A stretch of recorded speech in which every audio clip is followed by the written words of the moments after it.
Dear students, alumni and guests, my name is Professor Grażyna Rębielak. On behalf of Warsaw University of Technology Business School, I warmly welcome all of you to today's inspirational lecture. I want to welcome students and alumni of our university, Warsaw University of Technology, in particular Business School, our partners, and our guests, especially from BMI Executive Institute in Vilnius and Brussels, Goa Management Institute from India, HEC in Paris, Management Center in Innsbruck, Polimi Graduate School of Management Politecnico di Milano, the University of Salford in Manchester, Sheffield Hallam University, and the Zicklin School of Business, Baruch College, New York City University. Today, the inspirational lecture will be delivered by Professor James Thewissen, who is representing Catholic University in Louvain, and our partner BMI Executive Institute. Professor Thewissen is the professor of finance at Catholic University in Louvain and is a Vice Dean of Communication and Corporate Relations at the Louvain School of Management. His expertise includes, amongst others, finance, ESG, and corporate sustainability. Today, he will deliver a lecture entitled Unleash the Power of Words in Finance. I would like to take this opportunity to invite you also to the next inspirational lecture, which will be delivered on 13th of March by Dr. Stephen Kelly from the University of Salford Business School in Manchester, UK, with the topic on critical exploration of bargaining in purchasing and supply management. Now I want to wish you a good time with Professor Thewissen. After the lecture, you will be invited to ask questions on chat. James, you are more than welcome to start your lecture.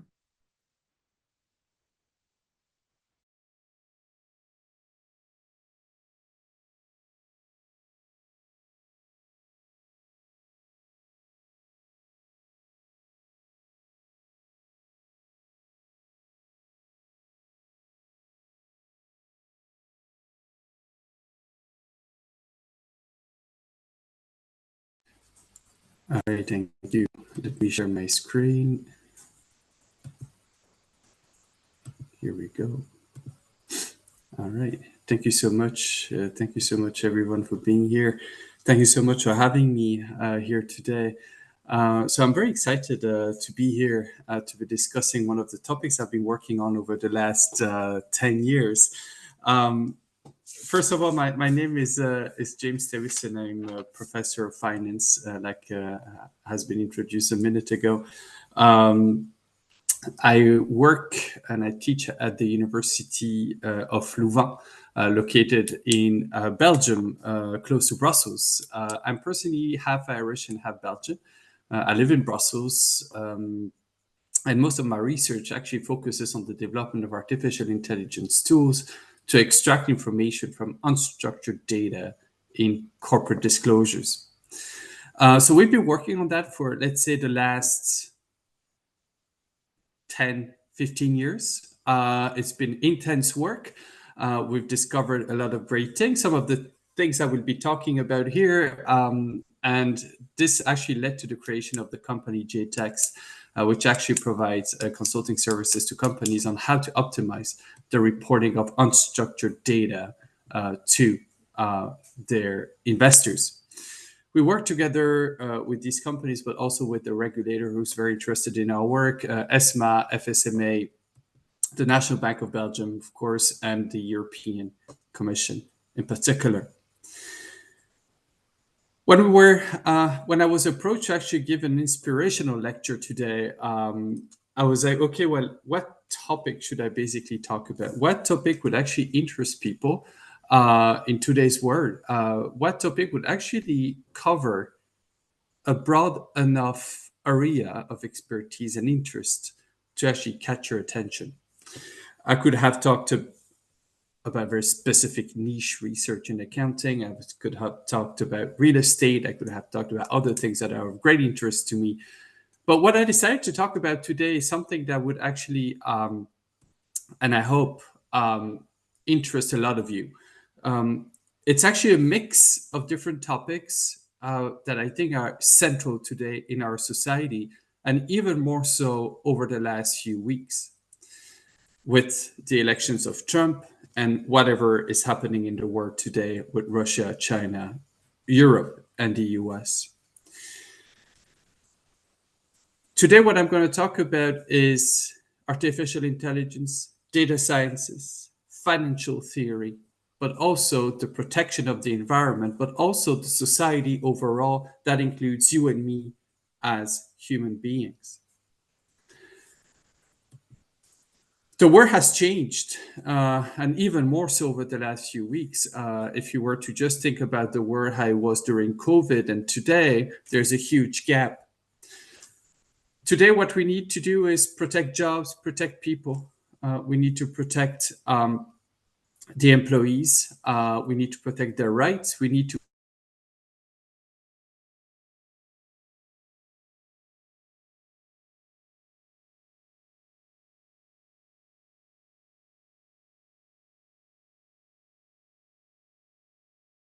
I think there was a bit of an issue on my side. I'm sorry for that. I'm going to try to get back to my slides. 1 second.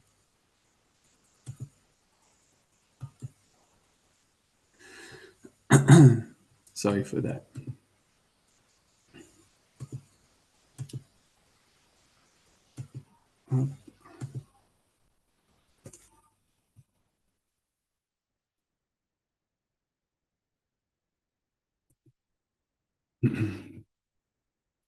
Trying to get to my PDF. 1 second, please. Thank you.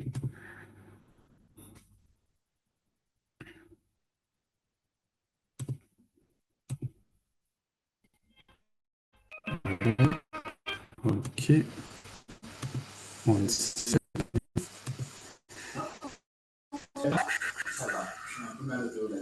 Here we go. Okay. All right. So here, what I was talking about is the fact that the fact that the word has been changing over the last 5 years.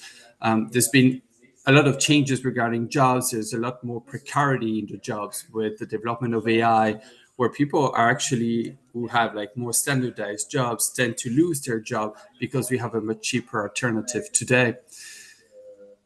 If you remember Greta Thunberg, she was protecting the environment. She was pushing for the protection of the environment, and for that she needed and she wanted young people to do this with her. She got a lot of young people with her for a long time, and then COVID hit, and we did not hear from her as much since.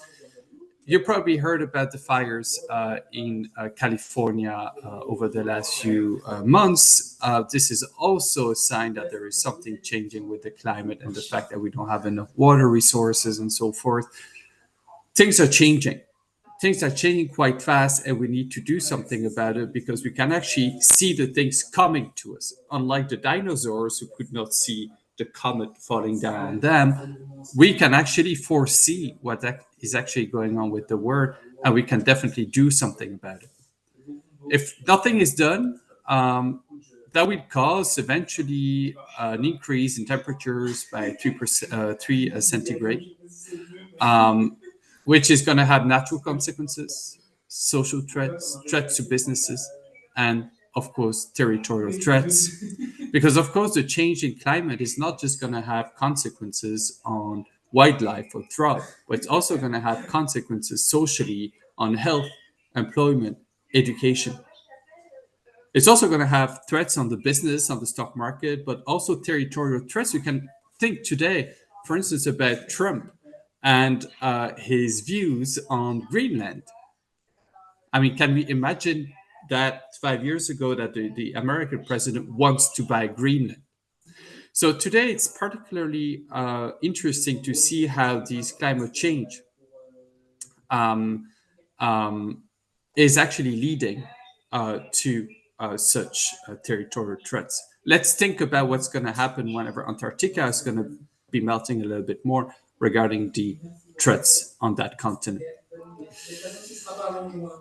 Companies, and what is actually pretty much interesting here to observe is that around 71% of global greenhouse gas emissions are done between 1988 and 2015 by 100 companies only. So this is the number we observe. 100 companies are creating 71% of greenhouse gas emissions. This is huge. This is huge for just 100 companies. It means that we need to do something about this, and we cannot embrace this new ESG paradigm without companies' support. ESG therefore needs to become an integral part of their strategy. And one way actually to lead companies to commit to the ESG paradigm is through the reporting of their ESG practices. I'll let you look at the graph here on the left side and quickly observe that who is actually leading to that increase in greenhouse gas emissions is China first, US second, EU third, India, then Russia. This is in absolute terms. If you were to look at per capita, we would see that it's the US first, Russia second, China third, EU fourth, and then India. So we definitely need to do something about this. We can foresee the change, and companies are mostly leading to that change. However, we cannot do anything about it unless we force companies to do something. One way to do this is through reporting. The issue with reporting regarding ESG is that the context is very much ambiguous. Here we're talking about reporting non-financial information. ESG reports remain mostly likely unregulated and unaudited. It's non-financial information. For most of you, it will just be text, pictures, graphs, infographics, right? Which means that it is extremely hard to regulate. What should companies report? When should they report it? How frequently should they report it? How should they get this information? And more importantly, how can we actually verify that information? In other words, there's very much ambiguity regarding the reporting context here. There is no regulation and no audit work. In other words, it means that it's also extremely difficult to measure and identify how informative these reports are. The question remains, and the question here today is, how are these ESG reports informative to the investor, to the regulator, or to any other stakeholder out there, such as, for instance, like Greenpeace and these non-profit organizations? Are these reports containing information that is valuable, informative to stakeholders? And this is a question that has remained. It's unlike the financial reports or financial information out there that is highly informative to investors and to the regulator or to the taxman. Here we're dealing with information that is unstructured, information that is not easily verifiable and auditable.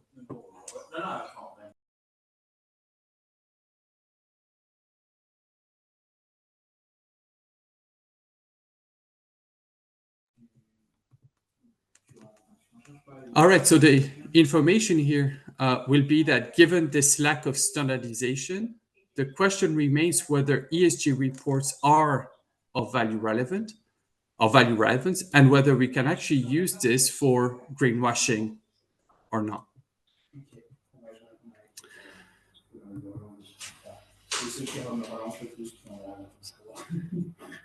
Okay, so the question will be, how do investors use ESG information, and what information investors find of value relevance in ESG reports? For that, and actually this is where it becomes extremely interesting, it is to show that we can actually use AI in order to leverage or to solve ESG challenges around ESG reporting. In other words, and this is what we've done in our company here, is that we have actually been using AI, topic modeling techniques, in order to extract information from these reports and check if we can actually use that information to better explain what is actually going on with the stock market. So how to leverage AI to solve ESG challenges around ESG reporting. This is becoming increasingly useful, and probably some of you are working in that field or will be working in that field. It's like how to use the tools, the methods, the metrics that we have today in order to extract this information. And this is something that we're actually busy with as we speak. Topic modeling of ESG reports is actually not that easy to do. It's not that easy in terms of like implementing it and extracting information from it. It requires quite a high level of expertise regarding that. We're using very specific methods. We're not just using the LDA methods out there. We're using the sentLDA in this paper here. And we're using this to extract, simultaneously identify and quantify the topics that are included in ESG reports. And there are three results to remember. First, ESG reports show clear patterns in the topics that are being discussed. So what we find here is that on average, ESG reports would tend to disclose or discuss 30 topics. Second, the thematic content contains information value to explain investors' behavior. What we show here is that the content and the themes that are being discussed in the ESG reports does actually provide information to investors, and investors are sensitive to what is actually contained. There's been some research done before, and we'll talk about this in a minute, showing how things are done. Here we'll talk about, okay, what is included in there, whether that influences investors' response. And third, what we're going to show is that very specific topics tend to have an impact on investors' behavior. One topic or the other is not the same. What it is that you're discussing here does have an impact. And it is essential here to understand what we talk about and whether the fact that you discuss one topic over the other, does that have an impact on your investors? It is essential to do this and to understand this, because today what we're doing is that we're going towards more regulation. We're going towards more formalizing of the reporting of this information, in particular in Europe, not so much in the US or China, but much more in Europe with the CSRD. And we're going towards that standardization of the reporting of non-financial information. And this year is going to be the first year to do this. However, we've done this and we've created a regulation without knowing exactly what is of relevance to investors. And so we basically did the other way around. Instead of understanding, okay, this topic is going to be of interest to investors, and this is of interest to investors, therefore we should maybe report on that topic or that topic or that topic. No, we actually should have, on the contrary, looked at topic modeling and look at how investors actually respond to it, or other stakeholders respond to it. And this is what we're doing here. The contributions are to show that we can actually use AI to support companies in reducing information asymmetry on capital markets through the disclosure of unstructured ESG information. We can also help managers understand what is of value relevance in corporate disclosures, in particular in unstructured non-financial information. And third, and this is what we did with ESMA here, we help regulators define an optimal reporting framework that helps stakeholders make better decisions. All this is based on the assumption that the stock market is efficient, that the stock market actually reflects all the information that is available at a given time t. In other words, the stock market is efficient, meaning that stocks will always trade at fair value and that stock price moves at the time of the information release. So far, up until like 5 years ago, I would say research mostly focused on quantitative financial information. And this is probably what you focus as well during your studies. If you've done business studies, you probably also focus solely or mostly on quantitative information. However, what we discover is that quantitative information only explains 10% of daily stock price variation, which means that there remains 90% of the stock price variation that cannot be explained by numbers, which means definitely here that 90%, potentially some of that 90% could be explained by qualitative information or unstructured data. Firms also communicate with words and narratives, that is earnings press releases, ESG reports, 10Ks, 8Ks, letters to shareholders, and so forth. So firms are not just communicating with numbers. Firms are also communicating with words and narratives. And these words and narrative do have an impact on investors, and we clearly show this. Even the most simplest metric out there using words does have an impact on investors. So we've done some work on this, and most of my PhD and professorship after that focused on the use or the identification of the information contained in qualitative data. And so we've published a few papers on that, a few topics on this, and we kind of showed here how managers use this qualitative information strategically to influence investors' decision-making, and how managers actually can use or opportunistically use investors' biases for their own advantage. I show you here a few papers showing, okay, well, this is how investors respond. Therefore, this is how I'm going to report my qualitative information. So this was our focus, how to extract information optimally versus how do managers optimize the way they report opportunistically. We published in the Journal of Financial Management twice, Journal of Corporate Finance, GBFA, Journal of Business Finance Accounting, and the European Journal of Finance, as well as Strategic Entrepreneurship Journal, Entrepreneurship Theory and Practice, and so forth. For financial management, what we show here is that the place of a word in a text matters. And this is probably what some of you have asked already before. When you write a motivation letter to a company, where do you put your positive words or negative words does have an impact on how this word or this sentiment is processed by the person who reads the document. What we did here, which I thought was actually a brilliant idea at the time, is that instead of just looking at the average sentiment, which is defined as the number of positive words minus the number of negative words in the text, what we did here is that we looked at the evolution of these words throughout the text. So we split the text in 20 different parts, or 20 different bins, and we look at the average number of positive words in each bin. We did the same for negative words, as you can see here on the right side with the graph with the red line. On the left graph here, you have the positive words. And what we found, and which was actually a big relief for me, given all the work that we did on that before, on data collection and so forth, is that managers tend to be extremely positive at the start and the end. As you can see here, the number of positive words at the start is higher than average, and the average is here, the horizontal line. And towards the end, you see that it overshoots. There's a very large number of positive words.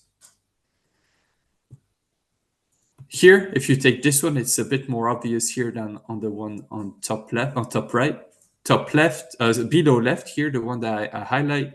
There is a very large number of negative words at the start, and it quickly goes down as you read the letter. As you get to the end of the letter, you see that the number of negative words is very small.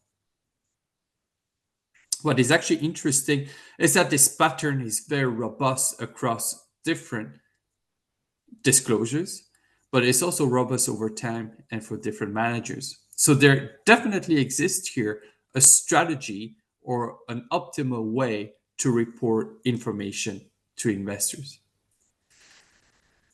How? Well, you can see here that if you take positive words minus negative words, if you were to do the exercise, you will quickly see that there is an increasing smirk in net sentiment, which shows that as you read the text and the more you read it, the more positive feeling you get. Why? Because you observe here that towards the end, it overshoots significantly positive towards the end, whereas it's very low on the negative side, which means that when you stop reading the text, you end up with a very positive feeling. What it means is that for the stock market, is future cash flow. The end of the text talks about the future. Well, therefore, it means that you will be more inclined to buy the stock. In another paper here, Journal Corporate Finance, what we focus on is more cryptocurrencies and the white papers that are being disclosed by cryptocurrencies, or more specifically for initial coin offering, ICOs. This has been published in the Journal Corporate Finance. So what we do is that we look at the white paper, which is the only document that investors use in the context of crypto to make their investment decision. And what we show here is that the thematic content or the topics contained in the ICO white paper does contain information value and reduce information asymmetry. What we find is that only the technical content would actually reduce information asymmetry. So in other words here, what it shows is that what it is that you talk about, and that's going to be useful here in the context of this paper on ESG, is that what you talk about has an impact, and what you talk about is extremely important to reduce information asymmetry. Another paper here is the Journal Banking and Finance this time. We're looking at the use of positive words in corporate disclosures, in particular earnings press releases. So earnings press releases are documents that disclose or discuss the performance of the company over the last 3 months. And what we actually identify here is that managers who are paid with stocks and options tend to use a lot more of positive words in their disclosures, because they know that positive words or positive sentiment will lead to an increase in the stock price. And they know that investors will respond positively to positive tone. Because they're paid with stocks and options, obviously there is an incentive for them to actually be overly positive. However, you could ask the question, okay, if we know about this, investors probably know about this, and indeed investors know about this, investors are aware of this, and investors actually discount the information at the earnings announcement. That is, they do not respond as positively as they normally should or would if they were to not be paid with stocks and options. Okay. It is what we call in game theory an inescapable inefficiency. The thing is that if I know that you know and you know that I know, okay, then it makes no sense for me to change my behavior, because I would still think that you would discount the information even if I were to adjust my behavior, given that I know that you know. It's what we call an inescapable inefficiency, and the optimal solution, the optimal decision would be to inflate the tone of earnings press releases regardless of you knowing that I know. Another paper that we worked on, and it was a bit more social oriented, it's the impact of labor unions on managers' reporting decisions. Here, the focus is on how does the presence of a labor union in corporate in a company influences the tone of the reporting. Labor unions tend to lead, and this is what we show, to a less optimistic disclosure in the earnings press release. Why? Because if you were to be overly positive about your performance, investors would be, okay, I mean, you're making so much money, why are you not sharing with your employees? In other words, what we show here is that labor unions, or the percentage of unionized employees in your company, would actually push the management to be less optimistic about their performance. This, of course, questions the trustworthiness of corporate disclosures and questions whether the disclosure that you're providing is of value relevance.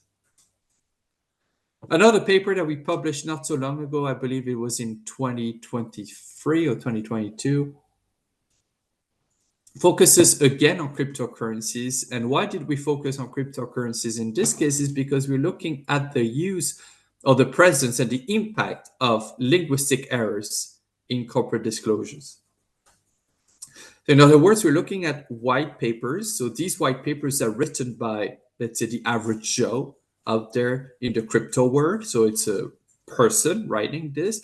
So it does not go through publicists, accountants, lawyers, and so forth, right? So it's just like a person like you, like me, who at home will be writing a paper, and that paper might have some typos and mistakes.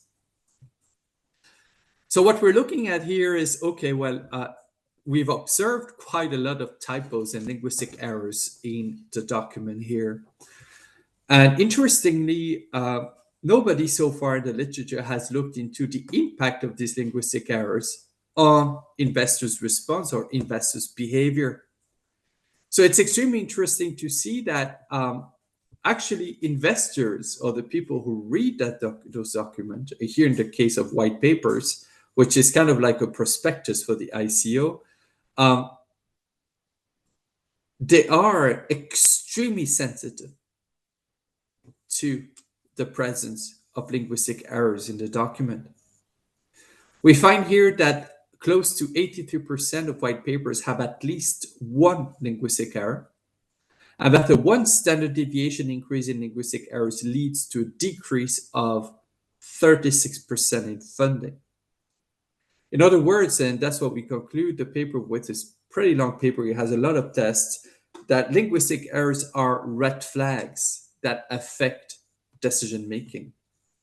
They're actually a very big red flag, a large red flag, and that it actually convinced me even more to be careful with typos and errors. Doesn't mean never happens again, but if it's something, if you're writing to your banker, to your boss, or like if you're writing for an interview for a job, make sure you don't have any linguistic errors in there. Why? Because it does have an impact, a negative impact. We actually conducted a survey online on Amazon MTurk, and like you put the survey online and people respond.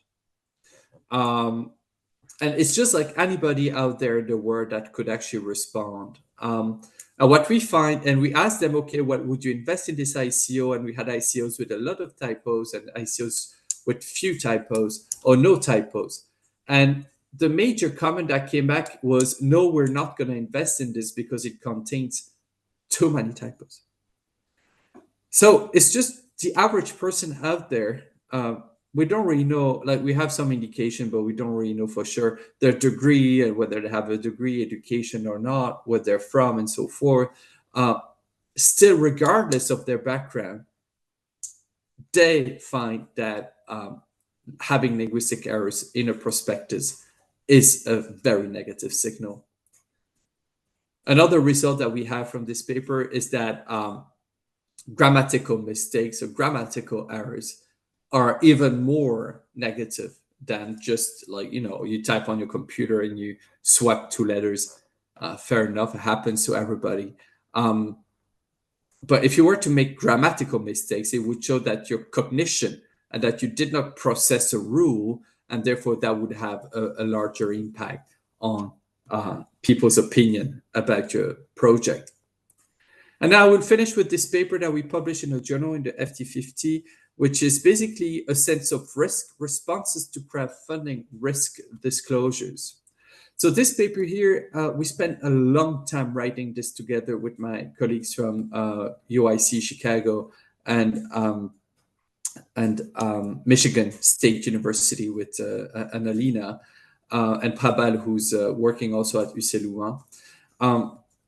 It's the Ellsberg paradox here.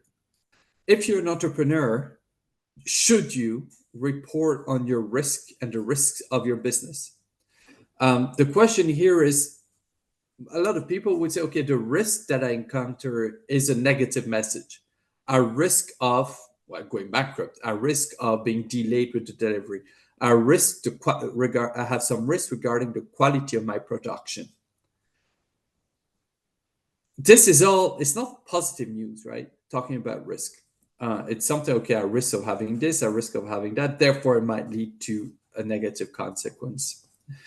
Well, the thing is here that we wanted to study is that in crowdfunding projects, crowdfunding being venture firms, very small firms looking for money out there from the crowd, and the crowd would invest 20 euros for 50, 100 euros into the project. The question here is the fact of discussing and disclosing the risk influence investors' decision to invest in your project? Knowing that these risks are negative, why should you disclose them? Well, the thing is that if you're not disclosing them, right? If you're not disclosing them, you will become not just risky, but ambiguous regarding your risks. And according to the Ellsberg paradox, people want to reduce ambiguity, not necessarily the risk. Of course, they want to reduce the risk, but they know that by investing or through their investment, they will take on some risk. So this is not truly the concern here. The issue is more the ambiguity surrounding the risk. If the investor has the impression, or the potential investor has the impression that you don't know your risks, then you will be more ambiguous, and therefore they would not trust your project. They will say, okay, if that person, he or she, is not able to identify the risks that are in his or her business, why should I put my money into it? Okay. So in other words here, what we found is that if you disclose risks, if you describe risks, you will increase significantly the chance of funding your project. Now, you're going to ask me, how much should I disclose? Should I have like 15 pages? No, of course you shouldn't have 15 pages of risk. What we find is that 6 sentences regarding your risks in a crowdfunding project is optimal. However, what we find is that on average, companies tend to report much less. I think there are around 3 sentences. Overall, what we observe is that textual information, qualitative information, unstructured data does contain information value for investors, that it's apparent, it's obvious, it's out there, it's confirmed. We've confirmed it. Other people have confirmed it too in prior research. And how can we actually use all this knowledge and these techniques and all these methods to better understand what is actually going on with ESG reports? Like I said before, there's been very little research on ESG reports. However, there's been a significant increase in the reporting of these reports. And these reports are extremely expensive to produce. If you open an ESG report, we will quickly observe all the beautiful pictures that they need to make, all the data they need to track and they need to collect, need to report, analyze, and describe. You can see here clearly that from the year 1999 and 2000, we were at 35%, and we moved to 96% reporting for companies that are listed on the major stock listings. We moved from 35 to 96 in just 2 decades.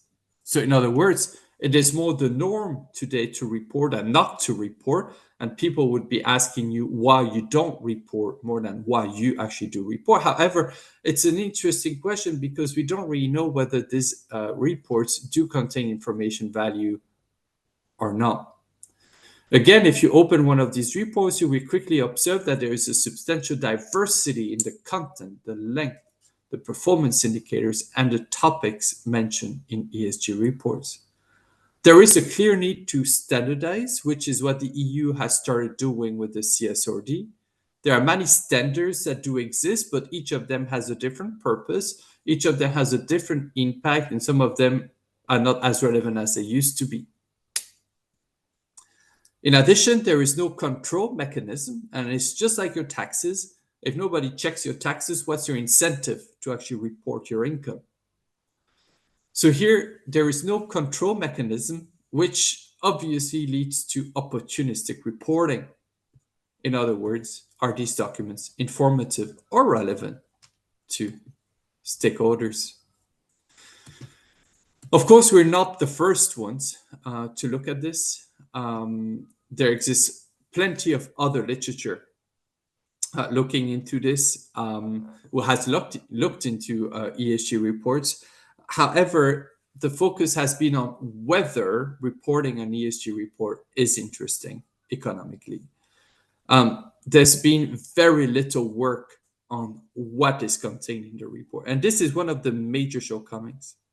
Why? Because if you assume whether reporting is interesting, you exclude the fact that all these reports are very much homogeneous, that each report is provided on a voluntary basis, and they cover such a large array of dimensions, including human resources, environment, community, corporate governance, suppliers, customers, that it's extremely difficult to find a way around what is reported and what should be reported.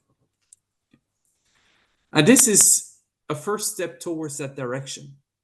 We're trying here to show, and we're showing what is reported, when it's reported, and what's the impact. And this is the innovation of this paper. It's basically that we open the box of ESG reports and we want to know what is contained in these reports and to what extent it reduces information asymmetry and increases firm value. So how does topic modeling work? I'm going to give you some highlights on how actually it works. I'm not going to go too much into details. How it works is that you put in the machine a large number of documents. And then what the machine will do is that they will check which word is close to the other. They will create a distribution of topics, each of which is represented by a distribution of words. That means that for each list, let's say that we want 30 topics. For each topic, all the words will be contained in that list. However, there will be a ranking for each list. There will be a ranking for this list of words. And what will happen is that the 3 first words will be the most relevant for that list. Okay, so that means that, let's say, for instance, you're discussing environment, you will have gas emission, biodiversity, and green, for instance. Okay, so you will have these 3 words together as the 3 main words for that list of words. And then you will discuss governance. There will be CEO, chairman, and board of directors. That would be a topic regarding governance. And there will be a lot of other words with it, but the weight of these words will be much lower. Okay, so there will be a ranking for each list, for each topic associated with each word. As you can see here, topic weight times word gives you here topic. So here, in other words, we feed the machine. AI tells us how many topics are discussed and which topics are discussed, and we can identify these topics based on the weight of each word in each list. Now, how do we identify, or how do we tell that a topic is of information value? Well, what we do is that we look at the relationship between the report that contains more topics X on investors' response. Investors' response here being estimated using cumulative abnormal returns over different periods. Cumulative abnormal returns is the return of a stock with respect to the stock market index. And we're looking at this over a short or a longer period of time. Here, for instance, we're looking at -1 + 1, -2 + 2, -5 + 5, around the release of the ESG report. We collect by hand the release date of the ESG report. And then we have the long-term CAR, which is 0 + 60 and 0 + 180. That is 60 days after the release or 180 days after the release. The first test, one of the first tests that we are going to conduct is what is the impact of the inclusion of topics of ESG reports in the on the CAR. Okay. So what we're going to do here is that we're first going to have a regression without the topics and a regression with the topic. And we check if it increases the R-square of our regression. In other words, are we better able to explain investors' response if we include topics? So we have here a large array of ESG reports. You have 1,793 ESG reports from 536 firms in the USA between August 2007 and June 2019. We have since significantly increased this database from 1,700 to 10,000. Okay, so we've done this research again with more recent data, with a larger number of companies included, and we actually find similar results for the paper, but also a larger number of observations. So what we find here is that we have the perplexity score for the number of topics. So of course, the machine, we need to tell the machine how many topics we want. We could go from 1 to 100 or even more. Of course, how many, it depends. We selected 30, which is around here. Why? Because there's a significant decrease as you increase the topic starting from 1. But as you go beyond 30, the decrease as you add topics is marginal. So if you add 50, you only gain this. If you add 25, you only gain this, which is extremely small in terms of explanatory power. And so therefore, we decided to not go beyond 30. Because you shouldn't forget that you also need to name the topics. You need to comprehend the topic and what is actually being discussed in the ESG report. So the first main result that we get here is 30 lists, 30 topics. We classify them according to E, S, and G: environment, social governance. What we find here, is that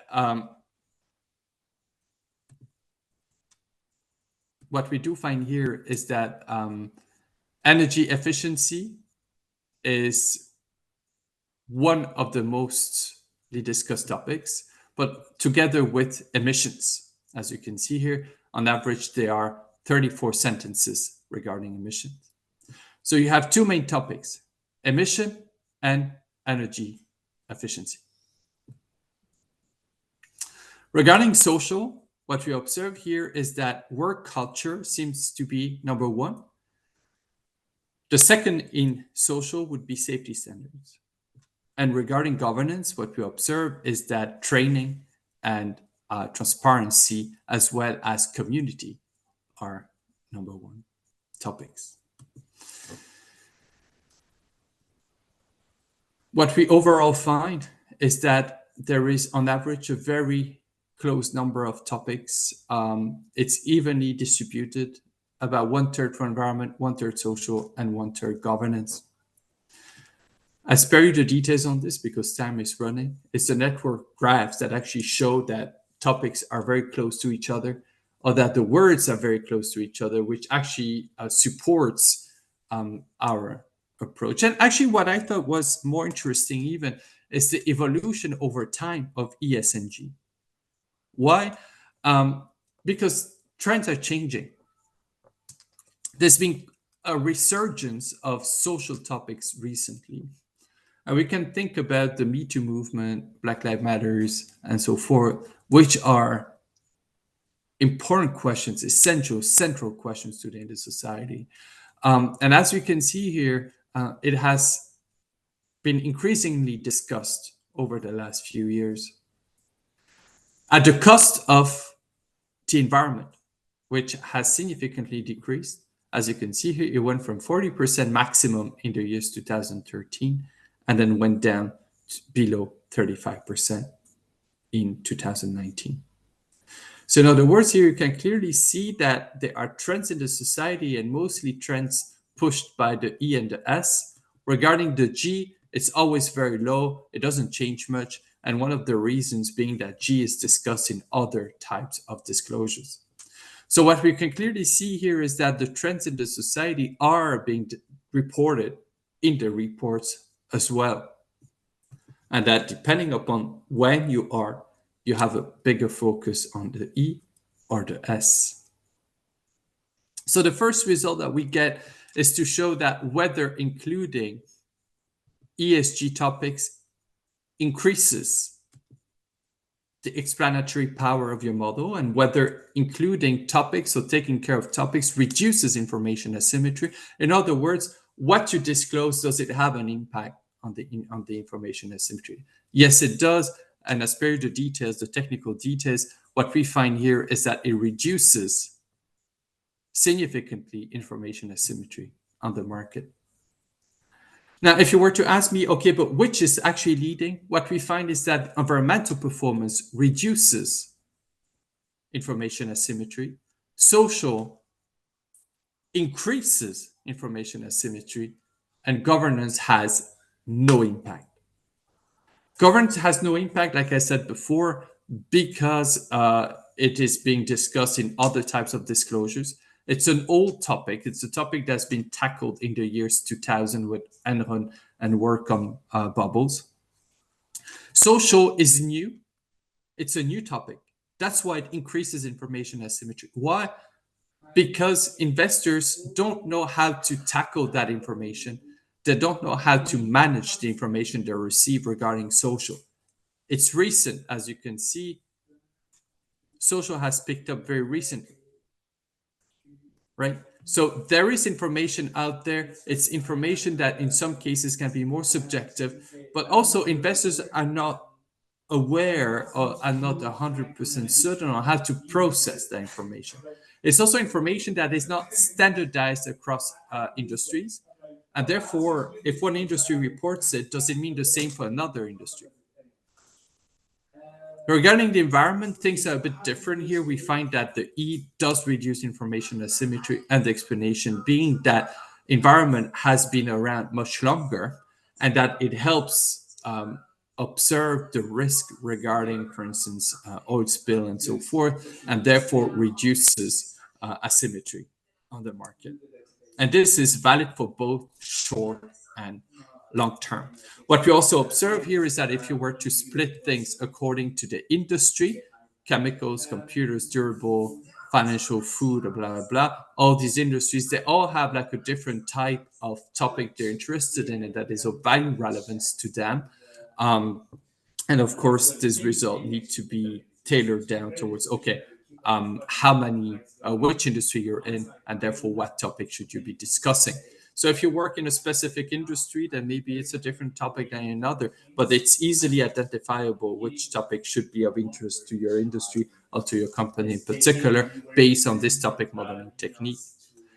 If we were to use ESG ratings as a dependent variable of firm performance in terms of Tobin's or return on assets, we would find similar results. Now, another question here that is particularly interesting, it's the diversity in ESG reports thematic content. That is, how many topics should you be discussing? Should you be discussing one topic, two topics, three topics? Well, thing is that the more you discuss, the better it is. But at some point, it's too much. And investors stop responding to that information and find it too much information, TMI. We're not going to respond positively to more information anymore. And so therefore here we've got topic diversity, which is that number of topics being discussed, topic diversity square, which shows that if you discuss too many topics, it has a negative impact on the car. So overall here, what we find is that discussing more topics helps, but like too many is not good. We find that around 15 is what investors are looking for. So conclusion, what we did here is that there's been quite a lot of efforts from the regulator to regulate what information is being disclosed. However, little is known on actually what information is of interest to investors. And we did it the other way around. We regulate, but we don't know what investors is of interest. And more importantly, we don't even know what is reported and what is of interest to investors. And in other words, what is also interesting for managers. ESG reports do contain information. We find that investors respond to it, but it was so far unclear what they respond to. And here we provide quite extensive details. I can send you the paper if you're interested. And they are quite interested in very specific topics, a very specific ESG at different points in time and depending on the industry. So this result is also very much industry specific. In other words, not all topics share the same value relevance to investors. So when people say, well, we should be reporting on the environment or social governance, sure, fair enough. But which topic in particular? Because we also find that discussing everything is not the solution. So what's to come from here? Actually, this was the first step towards defining metrics and methods to detect greenwashing. It's extremely hard to detect the presence of greenwashing. And what we did here is that we're able to actually look into the deviation from the average topic. So based on the industry level, you should be discussing so much about topic X. And what we find is that if you deviate from this too much, it might be indication of greenwashing. It's something we're actually working on right now. In particular, we have some papers here, some work for some company looking into the number of images in ESG reports. And what we find is that companies that tend to underperform with respect to their impact on ESG, on the environment, social, they tend to put a lot more pictures into their ESG report to cover up the fact that they're not doing so good. On the contrary, what we find is that firms that do well with their ESG performance tend to report significantly more regarding infographics. So infographics increase significantly. So that is graphs, maps, or more logical explanations, or pictures, if you want, that have content. They tend to be significantly more present if your ESG performance is good. But just pictures of animals, of people, of trees and forests, a lot more if your ESG performance is low. So thank you so much. I hope that you found some of the things that we talked about today interesting. If you want to reach out to me, this is my email, my first name, James, and .Thewissen at UCLouvain.be. So it is a pleasure for me to be here today. If you would like to bring this discussion to a different level, we can definitely have a discussion later on. Just send me an email that we can plan a meeting. I'm definitely willing to discuss that.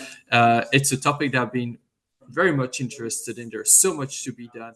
And lately we've started working on new ways to analyze unstructured data and corporate disclosures using new AI tools. And we actually find results that are pretty surprising, in particular regarding politics and so forth. So I'll discuss more about this when I have clear results, but they're coming up very soon. Thank you so much. If there's any question, let me know.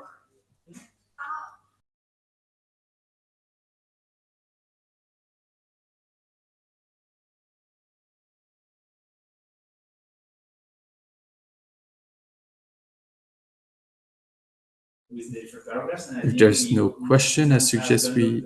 Oh, yes. Thank you.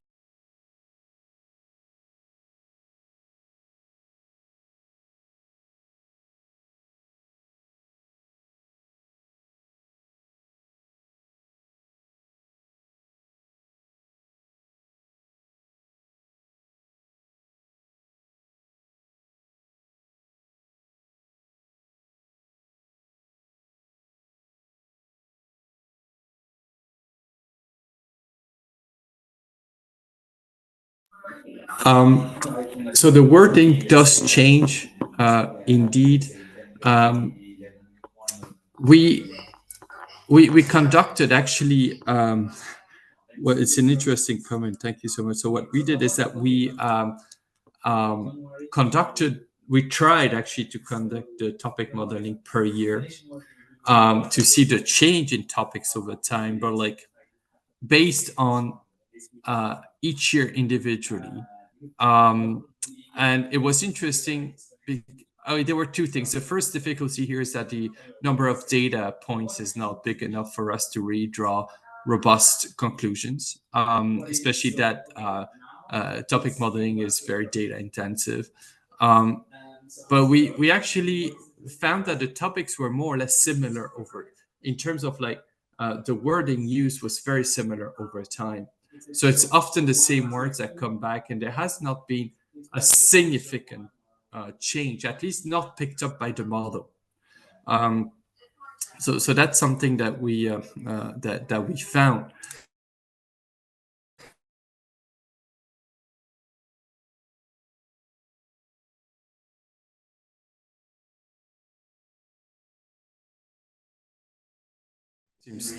There seems to be an ongoing issue with my computer, but there seems to be quite something robust over time, which I thought was pretty interesting indeed. Yes.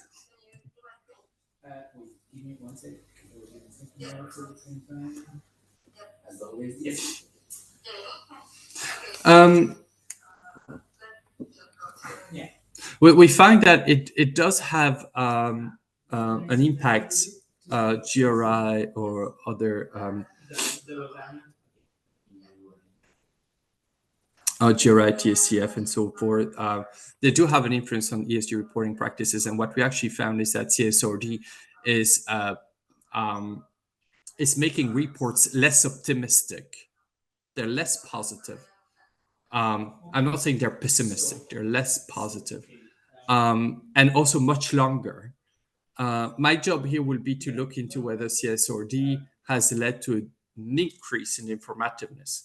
In other words, is that standardization of ESG reports leading to an increase in information in these reports? It's not so sure. And yeah, so I've got actually a big national scholarship to research that. But the first results that we have, because there's been 100 reports issued recently. The 100th report has been issued very recently from CSRD. So we have now 100 reports at least. And they show that it's less optimistic than it used to be, much longer. My question remains whether it's more informative or not. Maybe it's less positive but more informative. But yeah, so these standards, these guidance help, but I clearly don't think that it's the solution. It really depends upon the willingness of the managers to make it informative or not. That's what we find. And also, a lot of this research would say it's important and it's informative when it's not so much. It really depends upon the method you're using. And this is something very, they need to use a large array of methods to actually prove that. And a lot of research actually doesn't do that. So it's, they just come up with one version of the reality, which fits their hypothesis and their premises. Yeah, so you need to be careful which paper you're reading and which journal they come up in. Can you have a presentation available? For sure. Yes, please write me an email and I'll be happy to answer. AI solutions to support, you have ChatGPT for that, but it would never replace actually the knowledge of people. For instance, we offer services to do this, not so much regarding the content itself, saying, okay, you should report that number, more like how you should report that. Why? Because as we said, each topic has a different impact and the different ways and different places where you can actually report those topics. And there are different ways to report the same information, in other words. And what is important to understand here, and this is what we research, is that what piece of information has the most impact positive impact on the stock market? And if your piece of information has a negative impact, how do you package that information to report it? Because you need to report it. It's part of your transparency job. But where do you do it, and how do you manage people's impression to make sure that investors respond accordingly and that you don't lose too much market share or market value? So there are ways to think about that, and depending upon the status of your company, listed, non-listed, and so forth, who you need to report to, if you're dealing with the regulator or not, the solutions are different. There's so many ways to actually do this. It's so fascinating to see how you can manage people's impression just using words. There's so many other techniques out there that we're still developing. And today, with the current political situation, you clearly see that it's all a battle of words, except in Ukraine, of course. But right now, when you see Trump, when you see the different presidents out there with their tariffs and so forth, it's a lot of words being spoken. Then like this, we can know what to test. And maybe we can. But the thing is how to quantify that. That's, I believe, the most important thing. How do you quantify the impact of your words? And this is what we did with linguistic errors and so forth. How do you quantify that? And it's particularly interesting to do this in the context of ICOs. It's very easy to do that. So I don't know if there's any other questions. In April, we put the calendar that we ideally want. If not, then maybe we can close this seminar. Thank you so much. Thank you so much for staying until the end. And don't hesitate to reach out to me if you have questions. I'll leave my email here. And maybe I see you soon. Don't hesitate to reach out. Thank you so much. And thank you so much for having me today. Bye-bye.